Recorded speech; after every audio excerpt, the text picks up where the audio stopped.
It's a peak pilgrimage season in Sabrimala, and every year at this time you see scores, lakhs of devotees coming together to offer their prayers at the Lord Ayyappa temple. This time around, however, we're seeing chaos playing out, and there are questions, allegations that the Kerala government, that the Vijayan government has simply not done enough to prepare for the kind of footfall that's expected usually in Sabrimala at this time.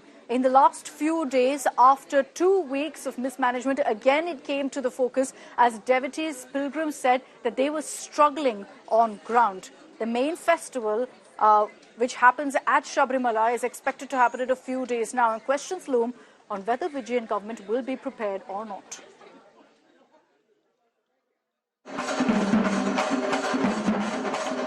Chaos at one of India's holiest sites. Weeks ago, these videos of lakhs of devotees struggling with lack of arrangements went viral. And clearly, nothing has changed as once again, shoddy arrangements led to chaos in Sabrimala.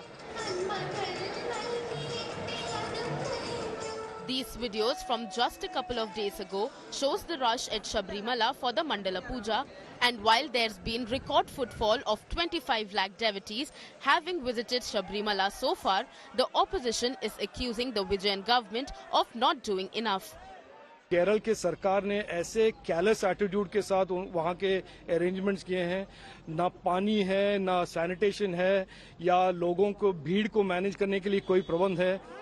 Congress's Shashi Tharoor meanwhile also visited Pamba, and devotees were seen slamming the local administration over the arrangements made.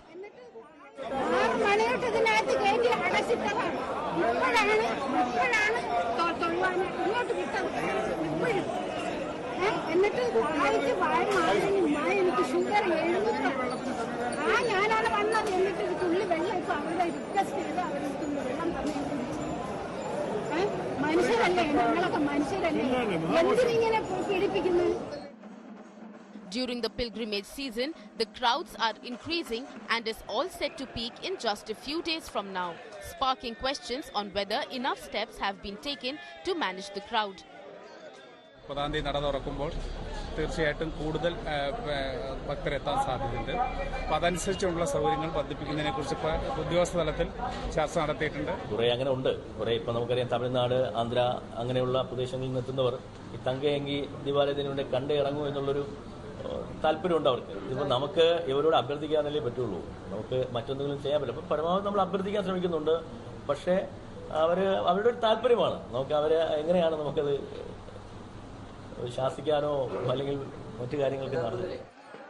After the death of an 11-year-old just 2 weeks ago in Sabrimala, due to the chaos and mismanagement, the Vijayan government had promised that all necessary steps would be taken. ഇത് കുറച്ചു കാലമായി ഈ നിലയാണ്. തീർത്ഥാടകരുടെ എണ്ണം വലിയ തോതിൽ വർദ്ധിച്ചതിന് ശേഷം പൊതുവെ സ്വീകരിച്ചു വരുന്നത്. ഇപ്പോൾ കഴിഞ്ഞ മണ്ഡലകാലത്തിന്റെ ആദ്യ നാളുകളിൽ ശരാശരി 62,000 പേരായിരുന്നു. What explains this chaos in Sabrimala, considering this is the peak pilgrimage season? The left government has denied all accusations of not making enough arrangements, but the videos tell quite another story. With the massive crowd seen at Sabrimala over the last few days, the hope is that the government uses the next few days to ensure adequate arrangements on ground, as the crowd is only expected to swell in the upcoming Magaravilakku festival. With video journalist Tinku Rajshekhar, Shubhimol KG for India Today from Thiruvananthapuram. And let's get you also this story that came in from the outskirts of Chennai, from Ennore, which has seen an oil spill just about a week ago, has now also had to deal with a gas leak. This happened in fact, the wee hours of the day, when you had residents waking up complaining of a pungent smell in the air, resorting to uneasiness, difficulty in breathing. All of this because of an ammonia gas leak that took place in Ennore, which is in the outskirts of Chennai. Residents in a panic started to get out of their homes, started to rush out onto the streets. Many of them, almost dozens of them, were also hospitalized as they suffered, in fact, from difficulty in breathing because of the ammonia gas leak. What you also see on your screens there were the massive protests that then broke out against the private company that's based in Ennore. This is at the Coromandel International Limited, which manufactures fertilizers and uses ammonia as a raw material. The Tamil Nadu government immediately took stock, with the health minister rushing to the site and has said that the government has taken cognizance and will act. We are currently at such a location where on 26 around 11 p.m. there was a mass gas leak that led to nearly 35 to 40 people vomiting and fainting on this road stretch itself. This is the area where the gas leak occurred. This is what you see over here. In fact, the color of the sea itself has completely changed, and these two are the pipes that were taking the actual gas, that is ammonia gas, to a company called Coromandel that is on the other side of this road. In fact, people in this area claim that around yesterday night there was a huge gas leak over here which was even visible to the eye, and they started taking visuals as well, and people in this area started fainting. And that tank over there, that is a tank that is supposed to store nearly 3,000 tons of ammonia, which is then used as a raw material in creating ammonium, potash, phosphate, sulfate, and that is a kind of a fertilizer that's being manufactured in that spot. And nearly 35 people are admitted to the hospital. They are undergoing treatment, and the people in this spot, they claim that nearly 50,000 people are over here, are now afraid. What if something happens, like there is a leak from that particular storage capacity tank or anything? What will happen to their life source? These are the questions that are being put forward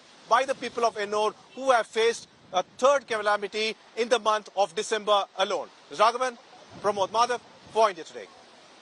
We find a widespread panic over here, and they're demanding that the plant should be shut down, sir. Everything will be addressed by the government without fail. Everything will...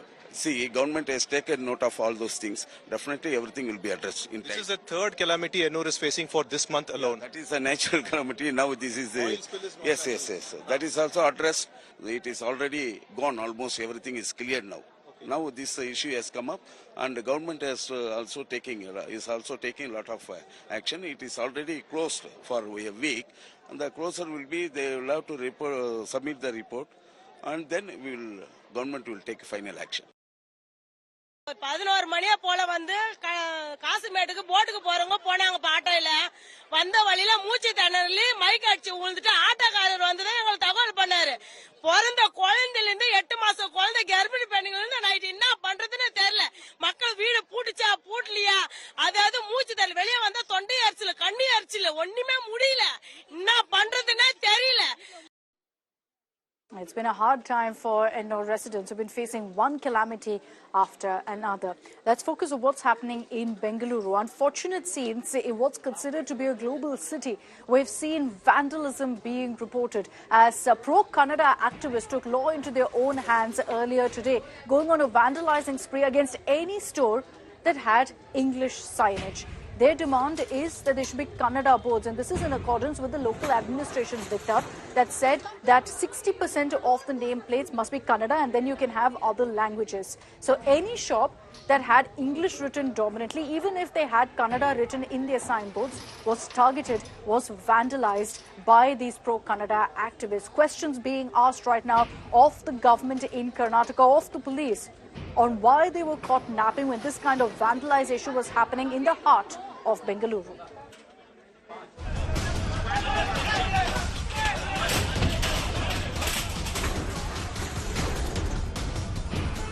Shops vandalized, luxury stores attacked.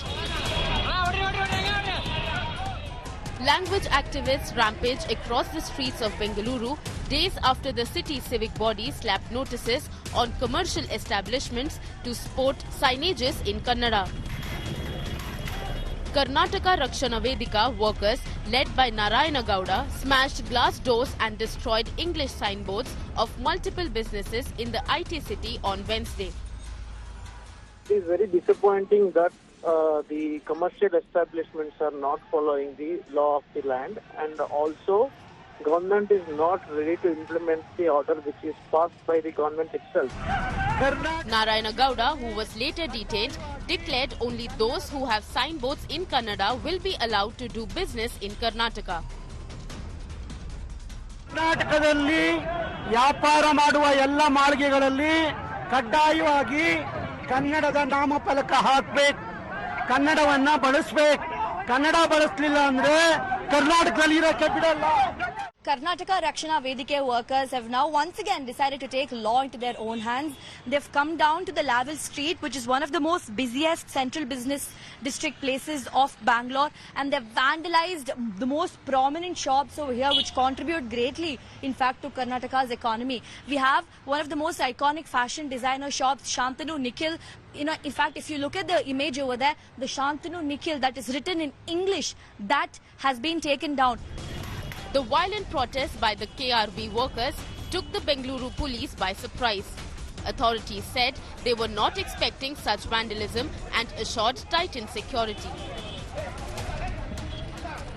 Earlier, Chief Minister Siddharamaiah had said that the establishments will have to comply with the Kannada signboard order before February 28. With Anagha Keshav in Bengaluru, Bureau Report, India Today. And unfortunately, this is the reality and what happens when you see ugly language politics that plays out. And it's not just in Bengaluru, Karnataka. We see this very often happening in Tamil Nadu. But reality essentially has struck that in a metropolitan city like that of Bengaluru, which has people coming in from across the country, coming together, you've got this kind of imposition and protests that are breaking out.